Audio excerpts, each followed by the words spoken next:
Bonjour à tous, bienvenue dans cette nouvelle édition. Une journée nationale d'hommage à l'honneur des casques bleus ivoiriens tués à Tombouctou, au Mali, a lieu aujourd'hui à la place d'armes de l'état-major général des armées au Plateau. Telle est l'instruction donnée par le président Alassane Ouattara au Premier ministre Ahmed Bakayoko à l'issue du Conseil national de sécurité tenu jeudi dernier. C'est le chef de l'État qui va d'ailleurs présider cette cérémonie. L'attaque du contingent ivoirien, il faut le rappeler, est survenue dans le nord du Mali le mercredi 13 janvier 2021. Bilan, 4 morts et 3 blessés. Hier, le Premier ministre Ahmed Bakayoko, à la tête d'une délégation gouvernementale, est allé présenter la compassion et dire la solidarité du gouvernement à la famille d'un illustre serviteur de l'État, Marcel Zadikessi, ancien président du Conseil économique et social, environnemental et culturel. Au nom du chef de l'État, la délégation a remis la somme de 20 millions de francs CFA comme contribution à l'ensemble des dépenses prévues pour les obsèques. À noter que Marcel Zadikessi sera inhumé le samedi 30 janvier dans son village natal, Yakolidabou, c'est à Soubré, dans la plus stricte intimité familiale. Plus d'1 million de cartes nationales d'identité déjà confectionnées et plus de 2 millions de personnes enrôlées. C'est ce qu'a révélé le directeur de l'Office national de l'état civil et de l'identification, ONESI. Il était face à la presse pour faire la lumière sur plusieurs sujets. Ahmed Traoré, avant à ça.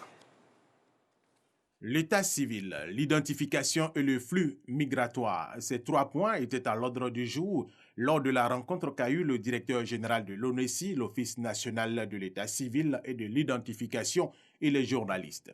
Selon Sitioni Chinyene Kafana, plus de 2 400 000 personnes ont été enrôlées. Et à ce jour, plus d'1 million de cartes d'identité ont été confectionnées. Le défi que nous rencontrons se situe surtout au niveau de l'engouement des populations. Donc nous essayons de communiquer beaucoup plus sur le fait que les cartes sont produites, que nous avons une forte capacité de production qui est atteinte aujourd'hui, et appeler donc les Ivoiriens à venir retirer leurs cartes. Il faut dire que, bien entendu, nous avons des messages, des SMS que nous envoyons. Nous avons également nos centres d'appel que nous avons mis à contribution. Et donc nous demandons aux Ivoiriens, donc, dès qu'ils reçoivent ces SMS et ces appels de nos équipes, de se rendre très rapidement vers les centres normalement en vue du retrait de leur carte d'identité. Le directeur général de l'ONESI exhorte les Ivoiriens à se faire enrôler massivement. Pour faciliter l'enrôlement au niveau du monde rural, un partenariat a déjà été signé selon lui entre l'ONESI et la Poste de Côte d'Ivoire. Il a rappelé pour terminer que 500 000 cartes nationales d'identité seront produites chaque mois pour satisfaire la population ivoirienne. L'Église catholique en Côte d'Ivoire a 125 ans. L'événement a été célébré à Grand-Bassam où une messe a été dite à la paroisse Saint-Esprit de Mokéville. Grâce Kando. Bassam, porte d'entrée de la foi en Côte d'Ivoire. C'est dans cette ville historique en 1895 que les envoyés de la Société des missions africaines SMA ont apporté l'évangile en terre des Burmi.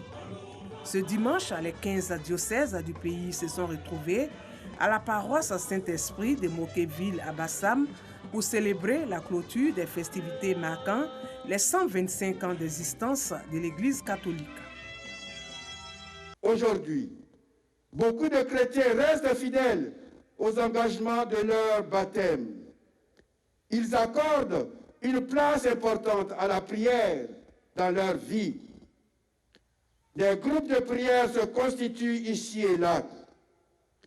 Les fidèles, dans leur ensemble, participent d'une façon plus active à l'Eucharistie.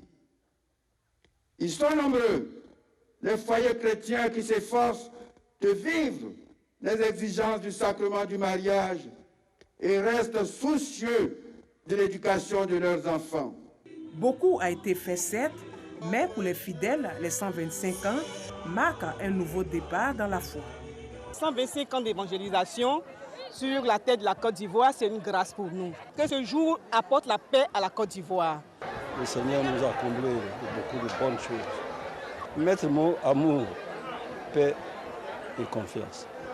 Et puis bien sûr, la charité. Nous allons entrer en nous-mêmes pour évaluer ce qui a marché, ce qui n'a pas marché, afin de pouvoir tirer une conclusion pour parfaire ce qui n'a pas marché par le passé. Des résolutions qui cadrent avec la vision du gouvernement qui se montre solidaire de cette célébration. Le chef de l'État a été représenté par le ministre des Sports. 125 ans d'évangélisation en ce jour de jubilé. Cette bonne nouvelle qui aujourd'hui doit être une source de renouvellement de notre foi, une source de charité, une source qui doit nous inspirer à marcher résolument vers la réconciliation et le partage. Pour que la Côte d'Ivoire garde sa vocation d'être la terre d'espérance, le pays de la vraie fraternité. Autre temps fort de cette cérémonie, la remise de parchemin à certains fidèles pour leur engagement à l'avancement de l'œuvre de Dieu.